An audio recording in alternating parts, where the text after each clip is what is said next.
Dilaporkan terkait kasus dugaan penganiayaan, Irjen Napoleon Bonaparte menulis surat terbuka yang disampaikan kuasa hukumnya. Di antaranya tertulis, perbuatan KC dan beberapa orang tertentu telah sangat membahayakan persatuan, kesatuan, dan kerukunan umat beragama di Indonesia. Akhirnya saya akan mempertanggungjawabkan semua tindakan saya terhadap KC, apapun risikonya. Saya penegak hukum kok, paham, ya, dan risiko itu saya ambil. Karena apa? Yang paling penting, tidak ada lagi penista agama.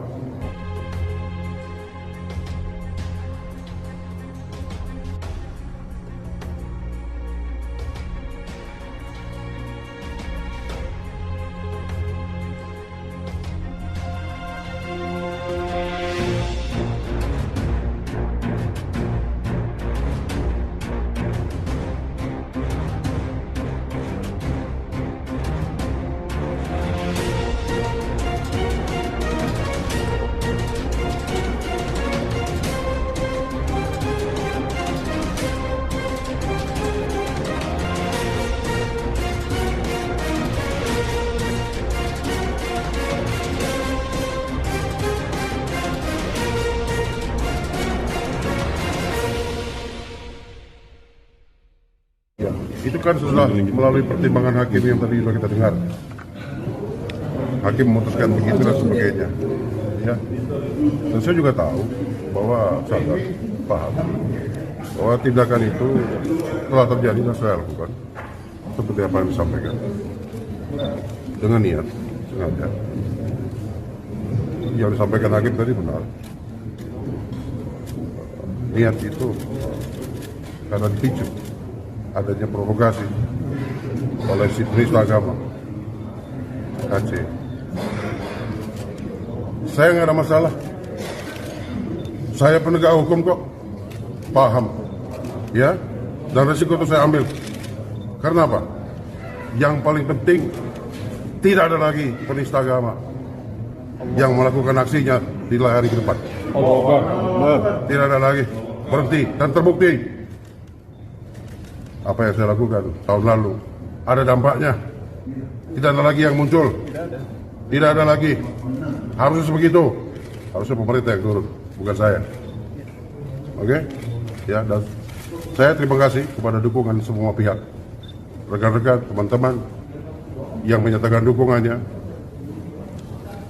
moral kepada saya demi menunjukkan bahwa kita beriman.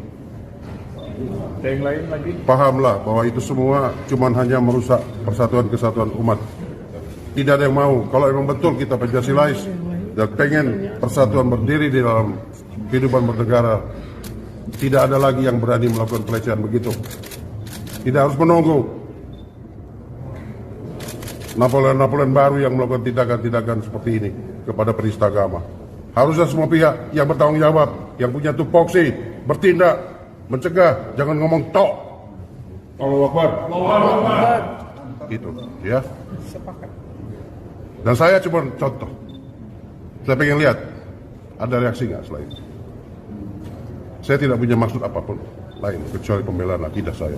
Tidak ada maksud politis apapun, tidak ada. Kalau saya sebagai penghuni rutan kok pada waktu itu. Jangan dikaitkan ke sana.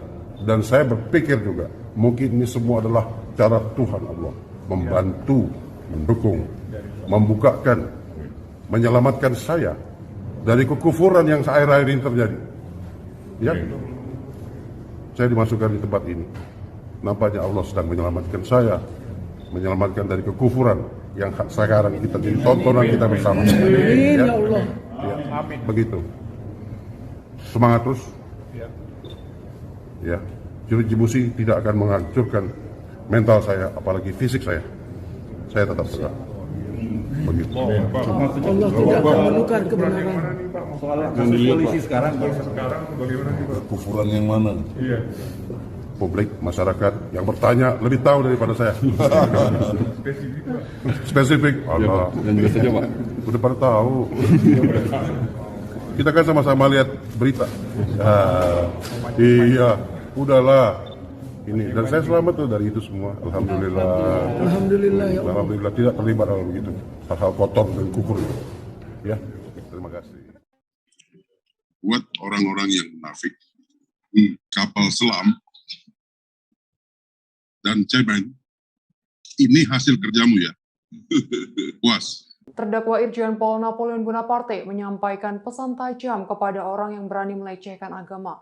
Hal tersebut ia sampaikan seusai menjalani sidang lanjutan kasus dugaan pengeroyokan terhadap YouTuber Muhammad Kosman alias MGC di Pengadilan Negeri Jakarta Selatan pada Kamis 16 Juni 2022. Dikutip dari Warta Kota Live, Napoleon mengaku lebih mulia dari orang-orang yang membela penista agama. Ia pun menegaskan tak akan membiarkan siapapun menghina agamanya dan siap melakukan tindakan terukur. Dalam sidang lanjutan yang digelar di Pengadilan Negeri Jakarta Selatan, MGC dihadirkan sebagai saksi korban oleh Jaksa Penuntut Umum atau JPU. MGC mempraktikkan detik-detik pemukulan yang dilakukan terdakwa Irjen Pol Napoleon Bonaparte. Dalam gelaran sidang, MGC menjelaskan kronologi mulai dari perdebatan antara dirinya dengan Napoleon hingga terjadinya pemukulan. Perdebatan tersebut terjadi di kamar tahanan nomor 11 Rutan Bareskrim Polri, tempat MGC diisolasi. Dalam perkara ini, Napoleon didakwa melakukan penganiayaan seusai beberapa jam MGC ditahan di Rutan Bareskrim Polri. Berdasarkan keterangan MGC, Napoleon Bonaparte bersama terdakwa lain yakni Hermeniko, Himawan Prasetyo, Dedi Wahyudi, serta Jafar Hamzah memasuki kamar tahanannya melakukan penganiayaan. Napoleon didakwa dengan pasal 170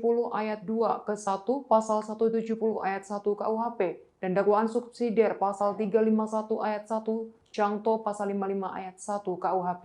Terdakwa Irjen Pol Napoleon Bonaparte menyampaikan pesan tajam kepada orang yang berani melecehkan agama.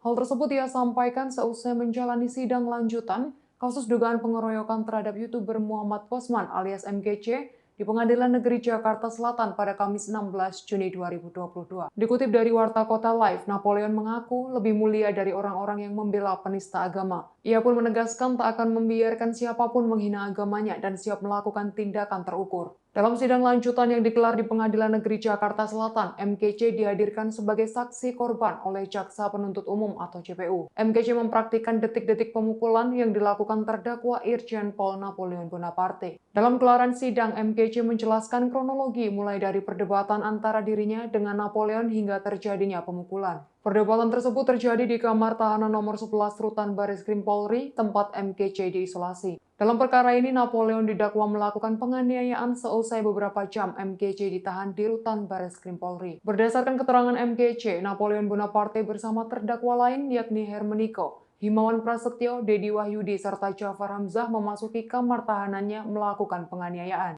Napoleon didakwa dengan pasal 170 ayat 2 ke 1, pasal 170 ayat 1 KUHP, dan dakwaan subsidiar pasal 351 ayat 1, Cangto pasal 55 ayat 1 KUHP.